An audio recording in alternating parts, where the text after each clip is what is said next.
नमस्कार किसान भाइयों, स्वागत है आप सभी लोगों का। मध्य प्रदेश में आपको पता होगा ई विकास पोर्टल को अभी कुछ दिनों के लिए बंद कर दिया गया है। किसानों ने काफ़ी ज़्यादा प्रोटेस्ट किया था कि किसान भाई बहुत ज़्यादा नाराज़ थे। इसलिए मध्य प्रदेश सरकार ने ई विकास पोर्टल को बंद कर दिया। लेकिन जो खाद है वो हाइब्रिड मोड में मिल रही है। नए नियम लागू कर दिया गया है जो कि सेम ई विकास पोर्टल की तरह ही काम करता है। लेकिन इसमें आपको कॉल करके किसान भाइयों को एक नंबर जारी किया गया है, उस पर कॉल करना होगा और उस कॉल करने के बाद आपको टोकन मिलेगी, मोबाइल पर एसएमएस आएगा। उसमें डेट, टाइम सब कुछ दिया जाएगा, उसके हिसाब से आपको खाद मिलेगा। ये जानकारी आप चाहते हैं कि कैसे आपको टोकन बुक करना है, मोबाइल नंबर जो जारी किया गया है उस पर फ़ोन लगा के टोल फ्री नंबर पर, और किस तरह आपको खाद का एसएमएस मिलेगा, कैसे आपको डीएपी, यूरिया, एनपीके जो खाद है, वो अब हाइब्रिड मोड के अंतर्गत प्राप्त करनी है इस नए नियम के अंतर्गत। तो उसकी पूरी डिटेल मैंने इस वीडियो में दे रखी है, जाकर आप इसको देख लीजिएगा। इस वीडियो में पूरी अपडेट, पूरी डिटेल किस तरह से खाद का टोकन बुक करना है, सब कुछ मैंने बताया है, तो आप इसको जाकर देख लीजिएगा। आज मैं आपको बताने वाला हूं जो खाद की ई टोकन प्रणाली थी, ई विकास पोर्टल बलराम मोबाइल एप्लीकेशन, जिसको अभी कुछ समय के लिए बंद किया गया है, तो उससे रिलेटेड एक बड़ी अपडेट निकल कर आई है। सरकार ने जो किसान साथियों से आश्वासन दिया था उनका प्रोटेस्ट खत्म करने के लिए, तो उस समय यहाँ पर किसान भाइयों को ये आश्वस्त किया गया था कि जो भी समस्याएं इस पोर्टल में आ रही थी, जिसकी वजह से किसान नाराज थे, उनको खाद नहीं मिल पा रहा था, तो उन सभी दिक्कतों को दूर करके इस पोर्टल को में जितने भी ज़रूरी सुधार हैं, उनको करने के बाद फिर से इसको शुरू किया जाएगा। तो ऐसा माना जा रहा है कि लगभग 1 से 2 सप्ताह के अंतर्गत इसको शुरू किया जा सकता है, क्योंकि काफ़ी तेज़ी से इस पर काम हो रहा है। आगे पूरी अपडेट मैं आपको वीडियो में बताने वाला हूँ, तो वीडियो को एंड तक ज़रूर देख लीजिएगा। जल्द ही आपको फिर से ई विकास पोर्टल के माध्यम से ई टोकन बुक करने का ऑप्शन देखने को मिलेगा, और जितने भी हमारे छोटे किसान भाई, सीमांत लघु किसान, जिनको ई टोकन प्रणाली काफ़ी ज़्यादा पसंद आई थी, उन लोगों को हालाँकि इसमें दिक्कत थी, टेक्निकल दिक्कत के कारण, या फिर उसमें जो एनपीके की मात्रा दे रखी थी कि आपको नाइट्रोजन, फास्फोरस, पोटेशियम 100% लेना पड़ेगा तभी आपको डबल से टोकन बुक होगा। और ज़्यादा खाद भी नहीं मिल पा रहा था, तो कुछ और टेक्निकल दिक्कत भी बहुत ज़्यादा थी।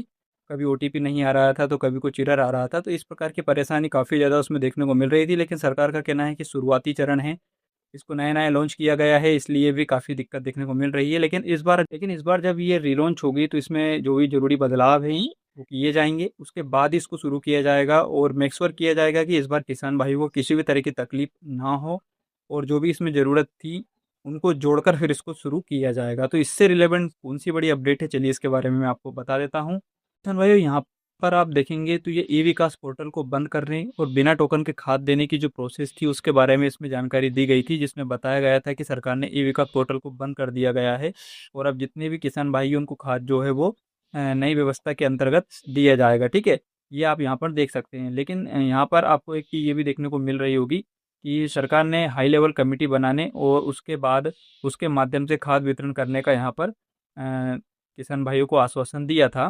तो ये हाई लेवल कमेटी जो है वो अब आप देखेंगे तो कमेटी को बना लिया गया है। खाद वितरण को लेकर प्रदेश भर में जो विरोध, किसानों की शिकायतों के बीच राज्य सरकार ई विकास प्रणाली एवं कृषि उर्वरक आपूर्ति समाधान प्रणाली का समीक्षा के लिए हाई लेवल कमेटी गठित की है। सरकार ने समिति जो है वो गठित कर दी है। समिति की अध्यक्षता कृषि आयुक्त करेंगे। समिति 1 सप्ताह के भीतर अपनी अनुशंसाएं सरकार को सौंपेंगी। 1 सप्ताह यानी कि 7 दिन के अंदर समिति को, सरकार को अपनी जो भी अनुशंसाएं हैं वो यहाँ पर सौंपनी पड़ेगी।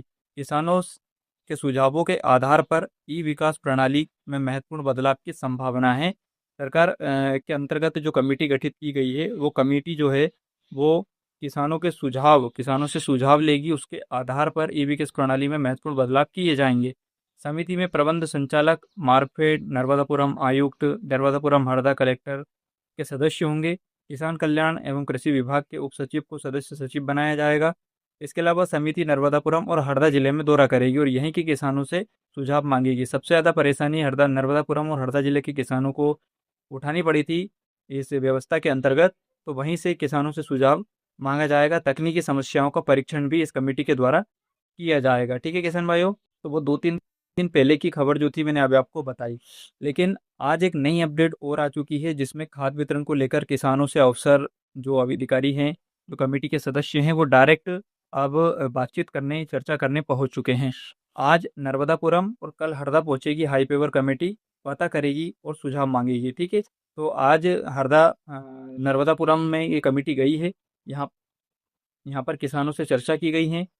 ठीक है, आज नर्मदापुरम में कमेटी गई है, यहाँ पर किसानों से सुझाव मांगे गए हैं, उनसे चर्चा की गई है, कौन कौन सी दिक्कतें उनको उठानी पड़ रही थी, उसके बारे में सवाल किया गया है। आज नर्मदापुरम के बाद कल ये टीम हरदा पहुंचेगी और यहाँ पर किसानों की जो समस्याएं हैं उनका यहाँ पर उनसे पूछा जाएगा कौन कौन सी दिक्कत उनको उठानी पड़ रही थी। तो प्रदेश में खाद वितरण की नई विकास प्रणाली को लेकर किसानों की बढ़ती नाराजगी के बीच मध्य प्रदेश सरकार ने बड़ा कदम उठाया है। जो सरकार ने कृषि उत्पादन आयुक्त की अध्यक्षता में 6 सदस्यीय हाईपावर कमेटी गठित कर दी थी, जैसा कि मैंने अभी आपको बताया, जो अब सीधे जिलों में पहुंचकर किसानों, किसान संगठनों और प्रशासनिक अधिकारियों से फीडबैक लेगी। समिति 3 अगस्त को नर्मदापुरम और 4 अगस्त को हरदा में रहेगी। ठीक है, तो अभी 3 अगस्त को नर्मदापुरम में समिति आज पहुंची है, कल 4 अगस्त को ये हरदा जाएगी। समिति ई विकास प्रणाली की तकनीकों और व्यवहारिक खामियों की समीक्षा करेगी, कौन कौन सी इसमें तकनीकी दिक्कत थी, कौन कौन सी व्यवहारिक परेशानियां इसमें आ रही थी। 1 सप्ताह में अपनी अनुशंसाएं शासन को सौंपेगी। 7 दिन के अंतर्गत समिति को रिपोर्ट शासन को सौंपना है। समिति की अध्यक्षता कृषि उत्पाद आयुक्त करेंगे। इसमें मध्य प्रदेश राज्य सहकारी विपणन संघ के प्रबंधक संचालक, इसके बाद नर्मदापुरम संभाग आयुक्त, नर्मदापुरम और हरदा के कलेक्टर तथा किसान कल्याण कृषि विभाग के उप सचिव सदस्य होंगे। अब यहाँ पर देखिए, नर्मदापुरम पहला पड़ाव इसमें शामिल किया गया है। तो नर्मदापुरम और हरदा में ई विकास पोर्टल के कारण किसानों को खाद वितरण, आधार सत्यापन, बायोमेट्रिक और अन्य तकनीकी दिक्कतों का सबसे ज़्यादा सामना करना पड़ा था। देखिए, इस ई विकास पोर्टल के जरिए जब खाद वितरण किया जा रहा था तो सबसे बड़ी समस्या जो आ रही थी वो यही थी। खासकर आप देखेंगे तो बायोमेट्रिक सत्यापन में दिक्कत आ रही थी। आधार सत्यापन ओटीपी के जरिए बार बार उस पेज पर लॉगिन हो रहा था, तो इससे आधार का जो यूआईडीआई का सर्वर है उस पर लोड पड़ रहा था, जिससे ओटीपी लेट हो रहे थे, कभी कभी नहीं मिल पा रहे थे और अन्य तकनीकी दिक्कतें भी थी, जिसके कारण ई विकास पोर्टल के माध्यम से बहुत सारे किसानों को खाद का टोकन नहीं मिल पा रहा था। तो लगातार विरोध और किसान संगठनों की शिकायतों के बाद सरकार ने सबसे पहले इन्हीं जिलों को समिति के दौरे के लिए चुना है, ताकि जहां सबसे ज़्यादा परेशानी किसानों को झेलनी पड़ी वहीं से सुझाव मांगा जाए और जब इसमें ज़रूरी सुधार किए जाएंगे तो इसको फिर से लागू किया जाएगा। तो 1 हफ्ते में कमेटी सरकार को रिपोर्ट सौंपने वाली है। सरकार इस पर विचार करेगी, ज़रूरी बदलाव करेगी जो इसमें ज़रूरी है। उसके बाद ई विकास पोर्टल को पहले की तरह फिर से लागू किया जाएगा, लेकिन नए सुझावों और बदलावों के साथ, ताकि किसान भाई को कोई दिक्कत ना हो। अभी के लिए खाद, जब तक ई विकास पोर्टल को फिर से शुरू नहीं किया जाता है तब तक आपको हाइब्रिड मोड में खाद मिल रहा है।